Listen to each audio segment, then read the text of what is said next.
ભલાઈની ખુશ ખબર અલ્લાહ પાકના અંતિમ નબી સલ્લલ્લાહુ અલૈહિ વસલ્લમ ઇરશાદ ફરમાવ્યું, અલ્લાહ પાક જ્યારે કોઈ બંદાથી ભલાઈનો ઈરાદો ફરમાવે છે તો એના દિલમાં મારા સહાબાએ કિરામની મહબ્બત નાખી દે છે.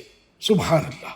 શારે હદીસ એટલે કે હદીસના વર્ણન કરતા અલ્લામા અબ્દુર રઉફ મુનાવી રહમતુલ્લાહ અલૈહ ફરમાવે છે, આ હદીસે પાકમાં સહાબાની મોહબ્બતથી સમસ્ત સહાબાએ કિરામની મોહબ્બત માનવામાં આવે છે.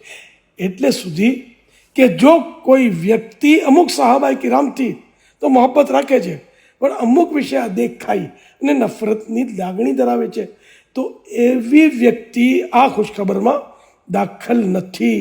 હવાલો ફૈઝુલ કદીર જિલ્દ પહેલી પેજ નંબર 263. તદુપરાંત આનાથી એ પણ જાણવા મળ્યું કે સહાબાએ કિરામ અલૈહિમ રિદવાનની મોહબ્બત એ વાતની નિશાની છે કે અલ્લાહ પાકે એ વ્યક્તિથી ભલાઈનો ઈરાદો ફરમાવ્યો જેવી રીતે એમનાથી અદેખાઈ રાખનાર અને નફરત રાખનાર માટે ભલાઈ ના ચાહવાનો.